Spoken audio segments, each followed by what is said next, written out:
Hello everyone, what we did today is we will install the Unifi Cloud Key 2 with its rack frame. So I already put in the nuts. We take out the cover now. So we install it there. Now we start using these rack studs, but to be honest with you, they are great, but they are too soft for any device. Like if you have a bigger switch or certain servers, I don't use them because they are bad. They are only plasticish. They're not really a great job. They're easy, and if you have bad nuts, like you can get on eBay, a couple of them are very bad. It's make your life easier, but in the same time, it's just not a good quality. However, when you get the Unifi nuts and bolts and screws, they are really built very well. So what we need to do is just mount the 4 screws, move the server.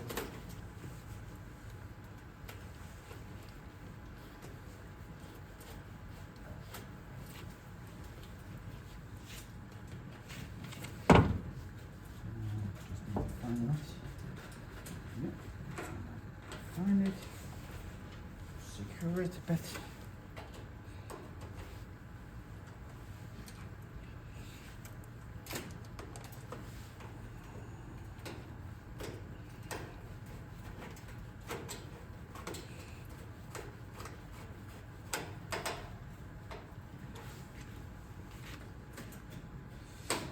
Yeah, and there, and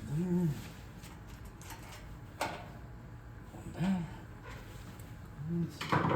One is a piece of Cat 6. This layout will be changed very soon, so we all need that is a piece of Cat 6 from a PoE switch. Just using that one for a minute. So we'll put that in.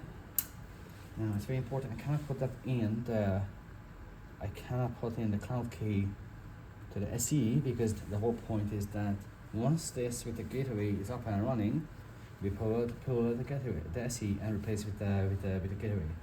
If that makes sense. So we're changing the Dream Machine SE to a cloud key combined with the gateway pro. So we run this up, and then we have a look how we can migrate everything from the SE to the cloud key, including the cameras, the door access, IT, networks and everything else, VLANs and everything else. It'll be fun. If you like the video, please hit the subscribe and like. We try to review more and more unified products and simplified IT tips and tricks to make your life easier. Thank you. Bye.